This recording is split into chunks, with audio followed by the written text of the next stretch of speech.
Hey, what's going on, everybody? This is Adrian Johnson here once again with another episode of Escape to the Quarter Bin.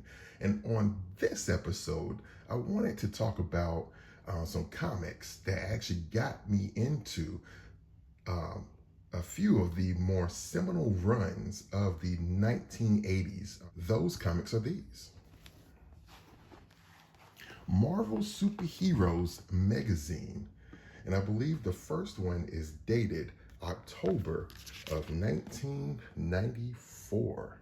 And the magazine was a line of comics that Marvel had put out around the early 90s, early and mid 90s. And it was basically these thick reprints. You can see that this is 96 pages and a lot of comics for just $2.95. So it was budget minded. And what these magazines were reprints of classic stories from Marvel's recent past, i.e., the late 70s and early 1980s. And there are a whole line of these magazines, not just the Marvel superheroes, but there were also some that I've garnered in the past as well. There was a Star-Lord magazine that I reviewed on another episode of Escape to the Quarter Bin, I believe. There was an Elektra magazine that reprinted kind of like the Frank Miller's Elektra saga in the pages of Daredevil, that reprinted just the Elektra parts in 2 issues of her own magazine. And there were, I believe there was also an Incredible Hulk magazine, as well as a Halloween magazine that reprinted old issues of Tomb of Dracula by Gene Colan and Tom Palmer, and of course written by Marv Wolfman. But these magazines were very seminal in getting me into, those classic runs, in particular this one.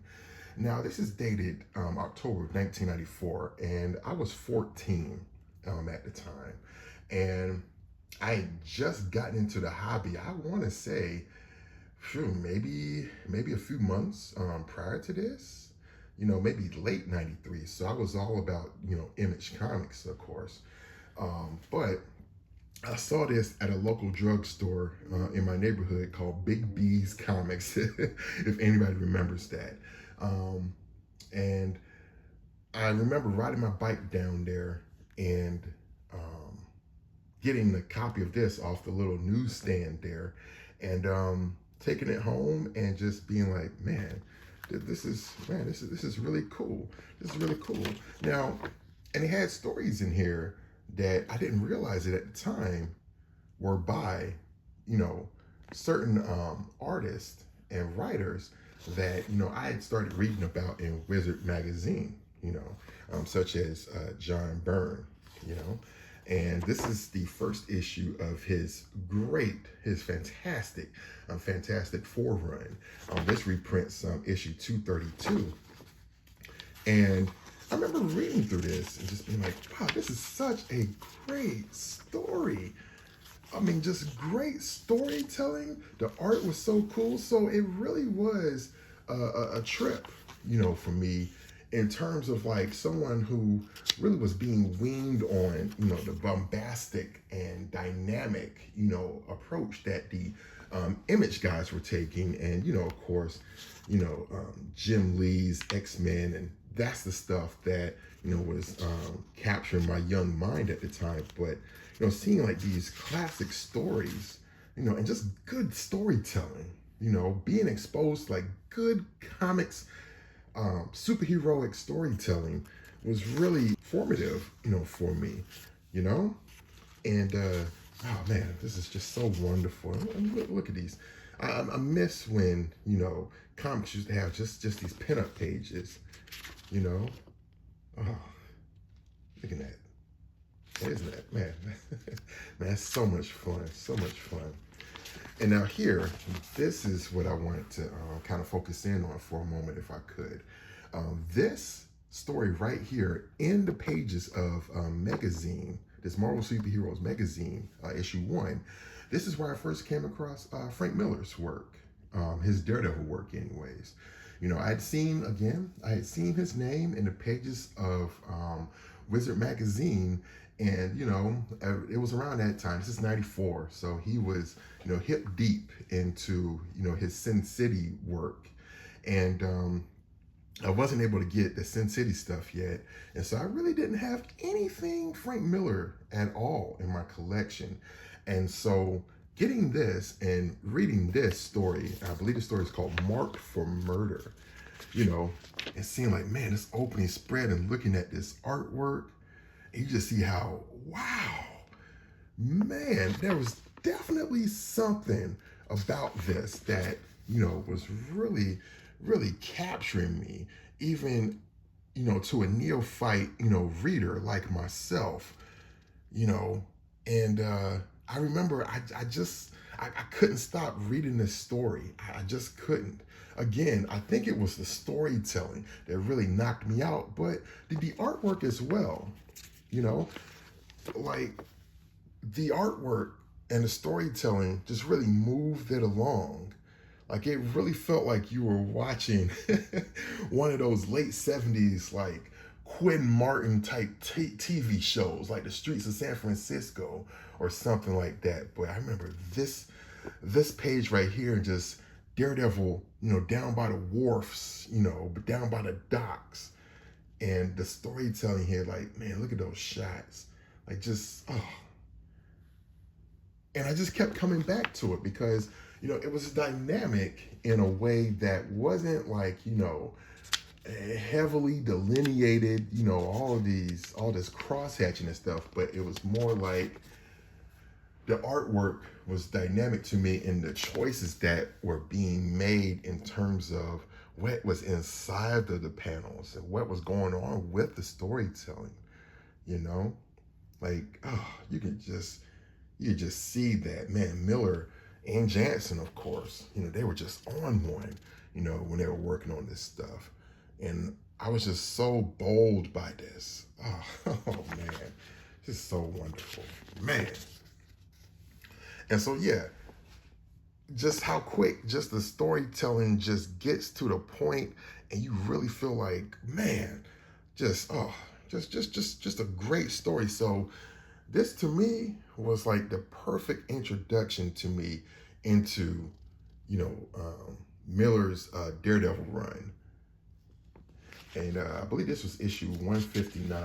Now at the time, Miller was not writing the book. Roger McKenzie was still writing the book.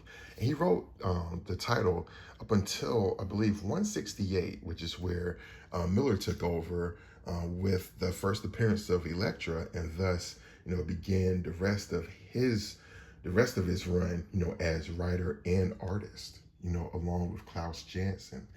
But yeah, man, I just kept looking at this story. I would read this book like, constantly. I remember just being so taken with it, And so it was hereafter that was like, yeah, I definitely have to look up more of Frank Miller, and of course, John Byrne as well. And it was all thanks to, this issue of Megazine. And then the next run that they were reprinting, this is actually the first appearance of John Romita Jr. So this is the classic Iron Man run. What issue? I'm not sure right off, but I want to say it was like in the 1-teens, maybe 116, 117, somewhere in there. But yeah, this is reprinting the first issues of John Romita Jr.'s first run on Iron Man back in the day. And here, he is being inked by Dan Green.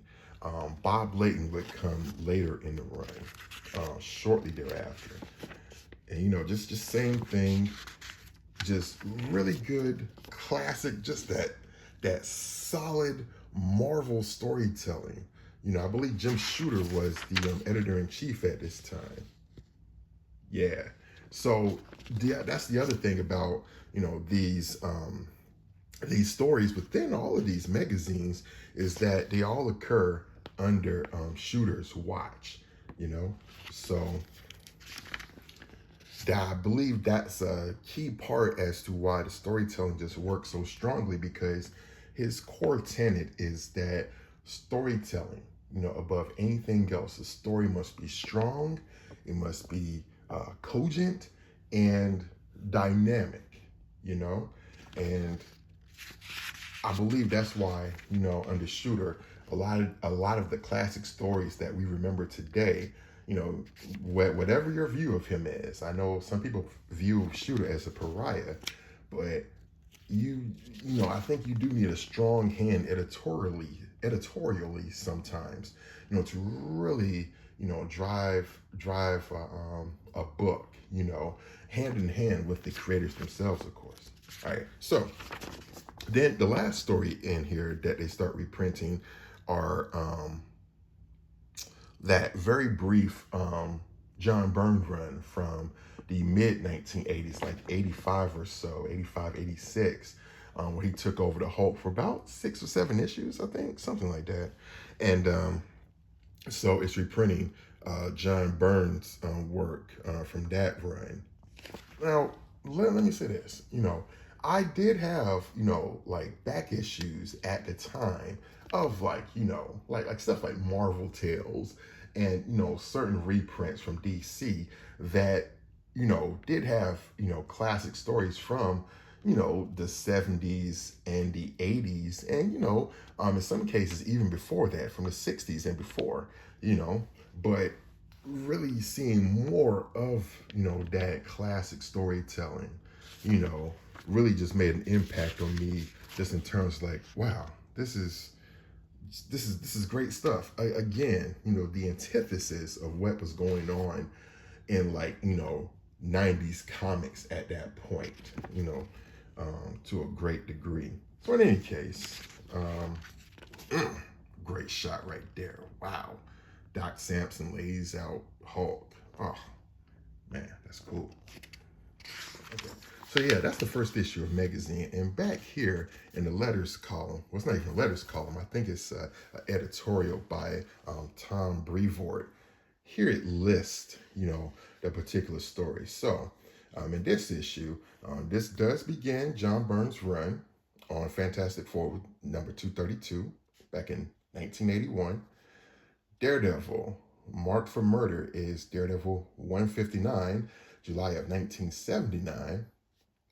And then this Iron Man issue is actually from Iron Man 115 in October of 1978. And then rounding it out, the first issue of John Byrne's brief Hulk run is 314 in December of 1985. The other cool thing about these magazines is that it went on for 6 issues, and the covers were done by a host of other, top flight artists, like such as you have Frank Miller came back to Marvel during this period and was doing, I think this is 94, so he had just come off of Daredevil, Man Without Fear. So he still had some of that connection, with Marvel. Not much, but he did come back to do this particular cover here with Daredevil and the Black Widow, because it has a story within. And so this would have been Daredevil 160. I know it by heart. 160, and then the story ended in 161 with Black Widow on the train tracks being held hostage by Daredevil. And then you have a cover here by the great Michael Golden on issue 3 of this Marvel Superheroes magazine. Issue 4 has a cover by Lee Weeks. Man, a great underrated artist. And then John Byrne came back to Marvel too around this time. And so he does a cover here on Magazine's number 5. And the story with this one here, Fantastic Four, I believe this is issue, in fact, there are 2 stories in here by John Byrne. I believe this one here is Fantastic Four 236, if I'm not mistaken. And this was a triple-sized issue. You see how it takes up most of this issue here?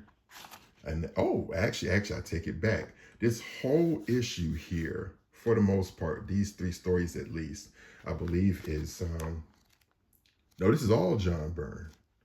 Yeah, this is all John Byrne. I apologize. So this is an all John Byrne issue of the magazine. It reprints Fantastic Four 236. There's an issue of Byrne's Incredible Hulk run. I believe this is Marvel 2-in-1. Marvel 2-in-1, if I'm not mistaken. Or how about I just check inside? All right, so it is 236 Fantastic Four. You get Marvel 2-in-150. Okay, my old bean isn't failing me. And then the last issue was Incredible Hulk 318. So 3 stories in here, even though it lists 4 on the masthead here, but that's because the return of Dr. Doom occurs in this story. So you got an all John Byrne issue here in this magazine. And then finally, and unfortunately, the last issue of Marvel Superheroes magazine ended on issue 6, and I was sad to see it go. Because by that time, I was very much, into these. Now, I didn't pick up all of these, at the time of release. The only one that I really picked up was, I believe this one. This, of course, was the first one I picked up. And then somehow I picked up number 4 later on. That was the other one. And I remember really enjoying those. But the best thing about these issues was the fact that it really introduced me at a very young age, at a very pivotal moment in my collecting and my comic book reading, to these classic runs, that I'd only begun to read about, but in a very economical way. You know what I'm saying? And I've always loved like just thick comic books for a good price, because it really just felt like, man, you're getting all of this 4-color goodness for just a very excellent price, and a reprint. So, you have no worries about just, man, folding it up and putting it into your back pocket, like how they used to, and which I did. I would do that to my comics pretty regularly. You know what I'm saying? Because they're comic books. They're entertainment. They're portable, cheap entertainment. You know what I'm saying? And I think in some ways we lose sight of that just in the midst of all of these variant covers and just have you. I mean, you collect comics for whatever reason you collect the comics, but for me, it's all about just the stories, man. You know what I'm saying? And things like this magazine, really enhance that for me. So guys, I really appreciate y'all checking in with me on another episode of Escape to the Quarter Bin. And hey, if you love what you see, don't forget to check out my website, inazmastudios.com, and I also have a Patreon as well. I just released several free posts on the Patreon for you to sample. And if you love what you see, hey, I'd love your support. But until next time, I'm Adrian Johnson, and thank you as always.